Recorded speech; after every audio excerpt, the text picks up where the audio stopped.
शेर से मोहब्बत तो हम सब ने की है, लेकिन क्या आपने कभी स्टॉक से नफरत की है?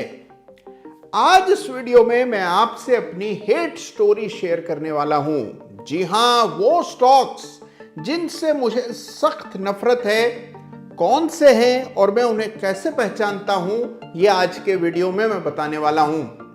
देखिए, मैंने आपके लिए बहुत से वीडियो बनाए, लेकिन कभी आपको ये नहीं कहा कि इस वीडियो को मेरे खातिर अंत तक जरूर देखिएगा।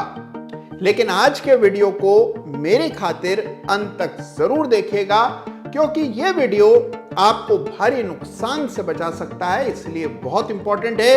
एंड तक इसे देखिए और उससे पहले इस चैनल को सब्सक्राइब करें।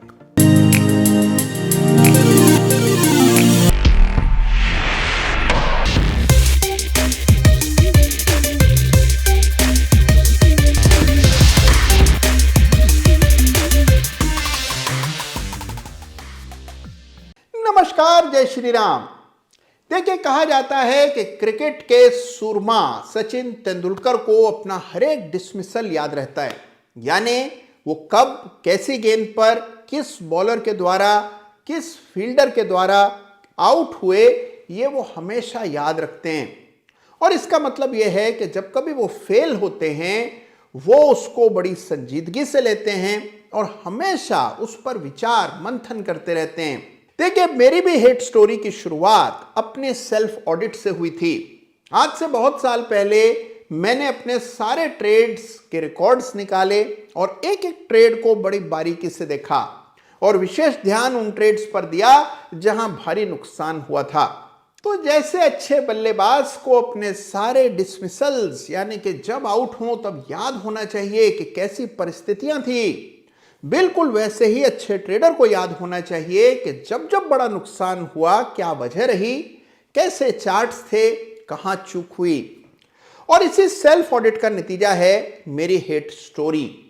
यानी वो चार्ट्स, वो स्टॉक्स जिनमें कुछ एक ऐसे संकेत होते हैं, उनसे मुझे नफरत होने लगी है और धीरे धीरे उनको पूरी तरह अवॉइड करने का प्रयास मैं करता हूं। तो आज अपने बरसों का संचित ज्ञान आपके सामने फिर ले आया हूं। बिल्कुल प्रैक्टिकल, रियल लाइफ है और इसे बड़ी संजीदगी से आप लीजिएगा। इसीलिए मैंने आपसे आग्रह किया था कि इस वीडियो को जरूर अंत तक देखिएगा। तो देखिए, 5 शेयर्स हैं जिनसे मुझे खासी नफरत है। तो सबसे पहले आइए शुरुआत करते हैं। पहले वो स्टॉक्स जो कि रेंज में होते हैं। अपने पुराने नुकसान याद कीजिए। आपको सबसे बड़े नुकसान यकीनन उन शेयर्स में हुए होंगे जो कि रेंज में चल रहे थे, यानी कि एक दायरे में फंसे हुए थे। हमें लगता है, क्योंकि हम आशावादी होते हैं, कि दायरे का ब्रेकआउट ऊपर की ओर होगा और शेयर में बड़ी तेजी बनेगी। दायरा लंबा चलता है और हम अपने कामों में व्यस्त हो जाते हैं, शेयर की ओर ध्यान नहीं देते।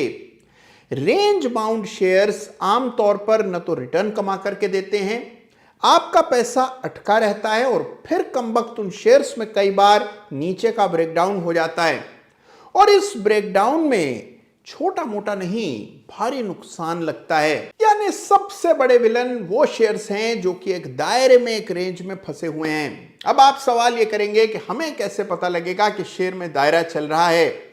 तो देखिए, इन्हीं सब कारणों से इंडिकेटर्स बनाए गए हैं। एक इंडिकेटर होता है चार्ट पर जिसको कहते हैं ADX। डालिए चार्ट पर और ADX डालकर जब चार्ट को आप देखेंगे, अगर आपके चार्ट पर 25 से नीचे का ADX है तो इसका मतलब आपका शेयर रेंज में है। आप अपना टाइम वेस्ट कर रहे हैं और पैसा वेस्ट होने की तैयारी हो रही है। तो ऐसे शेयर से आपको दूर रहना है जहां ADX 25 के नीचे हो। ये रूल फॉलो करके देखिए, आधे से ज्यादा आपके शेयर्स हाथ से निकल जाएंगे, नुकसान से आप बचेंगे। तो ADX का इस्तेमाल करें और रेंज के शेयर से नफरत करना शुरू करें। तो देखिए, इस हेट स्टोरी का दूसरा किरदार है वो शेयर्स जिनको पूरे गांव ने लिया होता है। यानी सब खरीद करके बैठे होते हैं, लेकिन चार्ट खस्ता हाल होते हैं, लगातार गिरावट दिखा रहे होते हैं, लेकिन शेयर बहुत पॉपुलर होता है। आप जिस पार्टी में जाते हैं, जिस बैठक में जाते हैं, जिससे भी मिलते हैं, उसका पहला सवाल उसी शेयर को लेकर के होता है। तो बस तभी समझ जाइए कि ये शेयर चलने से रहा। अगर चार्ट कमजोर है और वो शेयर सभी के पास नजर आ रहा है तो मान के चलिए कि शेयर का बंटाधार होगा। अब देखिए एक मिसाल आपको देता हूं हाल के दिनों की। आइडिया सेल्यूलर के चार्ट को देखिए। चार्ट कमजोर है लेकिन हर व्यक्ति को यह शेयर भा रहा है। शायद ही कोई रिटेल पोर्टफोलियो हो जिसमें आइडिया सेल्यूलर हाल के दिनों में नजर ना आया हो और लोगों ने इसमें भारी गिरावट देखी। ऐसे शेयर से सख्त परहेज करना चाहिए, लंबी दूरी बना करके रखनी चाहिए। तीसरा देखिए, उन शेयर से मुझे सख्त नफरत है जो कि निफ्टी को अंडर परफॉर्म कर रहे हैं और निफ्टी के साथ साथ अपने सेक्टर के इंडेक्स से भी पीछे चल रहे हैं। भाई क्या हमारा पैसा फ्री का है? अगर हमने आपके शेयर में पैसा लगाया है तो आपको कम से कम निफ्टी को तो बीट करना ही चाहिए, वरना हम अपने पैसे को चुपचाप किसी इंडेक्स फंड में डाल सकते थे। शेयर में पैसा डालकर अगर आप जोखिम ले रहे हैं तो निफ्टी से बेहतर रिटर्न निश्चित मिलना ही चाहिए, अन्यथा यह काम करके फायदा नहीं है। तो जिस भी शेयर में निफ्टी के मुकाबले अंडर परफॉर्मेंस देखने को मिल रही है उस शेयर पर कभी एतबार न करें। और जो स्टॉक अपने पूरे ग्रुप, अपनी बिरादरी से पीछे चल रहा हो, या अगर आईटी स्टॉक है तो निफ्टी आईटी इंडेक्स से उसका मुकाबला करें। बस दूध का दूध, पानी का पानी। अगर शेयर को आपका पैसा चाहिए तो उसे परफॉर्म करना होगा। परफॉर्म और पेरिश, ये नारा होना चाहिए आपका। यानी या तो प्रदर्शन कीजिए वरना पोर्टफोलियो से बाहर। चौथे देखिए, बड़े नुकसान के सबब वो शेयर्स बनते हैं जिनमें कोई खबर आपने कहीं से सुनी होती है। कहीं ना कहीं से कोई फोन बज जाता है, कोई व्यक्ति बड़े खुफिया अंदाज में आपको एक खबर सुना जाते हैं कि फला शेयर को देखिएगा, इसमें कुछ हो रहा है। या मेरे पास मुंबई से या न्यूयॉर्क से खबर है कि इस शेयर को कोई बड़ा व्यक्ति खरीदने वाला है, या ये कंपनी का विलय हो जाएगा या बिक जाएगी। इस तरह की खबरें कई बार आपको बाजार में सुनने को मिलती हैं। आपके दोस्त, रिश्तेदार, प्रियजन, ऐसी खबरें कई बार आपको बिना मांगे ही सुना जाते हैं। किसी भी खबर पर काम करके पैसा बनाना बहुत ही मुश्किल काम है।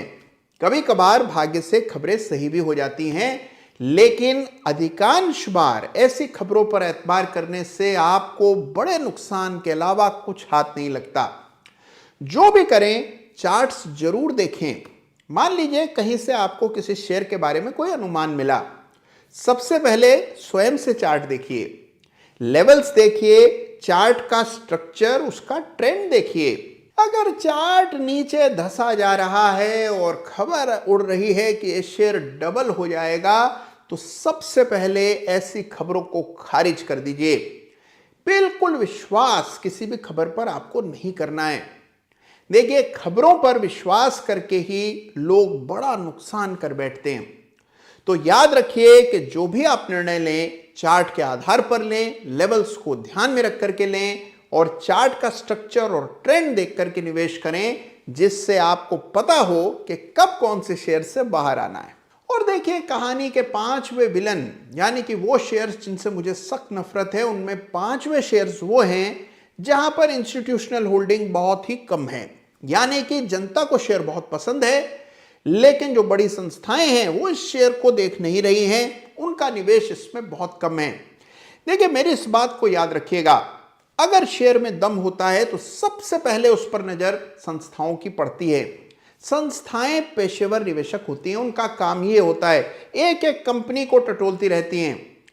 अगर संस्थाओं का कंपनी में रुचि नहीं है तो उसकी कोई ना कोई वजह जरूर होती है।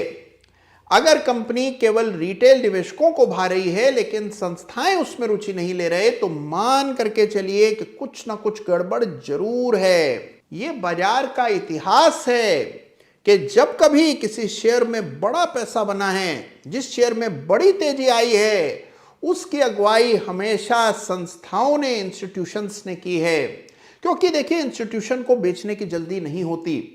वो शेयर में पैसा डालते हैं, शेयर की कीमतें बढ़ती रहती हैं, इंस्टीट्यूशन की एनएवी बढ़ती रहती है और वो सालों साल शेयर को होल्ड करते हैं। जबकि रिटेल जनता हल्का सा मुनाफा आते ही शेयर को बेचने की फिराक में रहती है। और इसी वजह से बड़ी तेजी तभी शेयर में बनती है जब उसमें संस्थागत रुचि हो। तो देखिए, जरूर चेक कीजिए कि जिन शेयर्स में आपने पैसा डाला है उसमें क्या संस्थाएं भी पैसा डाल रही हैं या केवल आप ही को शेयर समझ आ रहा है। तो देखिए, ये हैं वो 5 शेयर्स जिनसे मुझे सख्त नफरत है और इस नफरत ने मुझे बड़ा फायदा दिया है। देखिए, एक बात यहां जरूर कहूंगा कि जिस तरह राजनीति में कोई भी स्थायी मित्र या शत्रु नहीं होता, उसी तरह ट्रेडिंग और इन्वेस्टिंग में भी कोई भी परमानेंट एनिमी या फ्रेंड नहीं होता। तो जो शेयर्स आपको एक भाव से, एक स्ट्रक्चर, एक चार्ट से खराब लगते हैं, वही शेयर्स आगे चलकर अगर उनमें तब्दीली आ जाए तो बड़े ही पसंद आने लगते हैं। तो कुछ भी स्थायी नहीं है, लेकिन जो भी शेयर इन 5 में से किसी एक शर्त को पूरा कर रहे हैं, उनसे नफरत करना ही बेहतर है। तो बताइए, आज का वीडियो लगा कैसा आपको? जरूर मुझे अपने कमेंट्स, टीका टिप्पणी जरूर भेजिएगा और एक बार आज की वीडियो की नजर से अपने पोर्टफोलियो को चेक जरूर कीजिएगा। अपना ख्याल रखिएगा। और हाँ, अब हम धमाल मचाने आ गए हैं इंस्टा पर भी। तो अगर अभी तक आपने इंस्टा पर हमें फॉलो नहीं किया तो आप पीछे छूट रहे हैं। तुरंत इंस्टा पर हमें फॉलो कीजिए, क्योंकि देखिए, इंस्टा पर मैं लाने वाला हूं बहुत कुछ जो कि है बहुत इंटरेस्टिंग और बेहद काम का। धन्यवाद आपका आज का वीडियो देखने के लिए और इस चैनल को सब्सक्राइब करने के लिए। जय हिंद, जय भारत।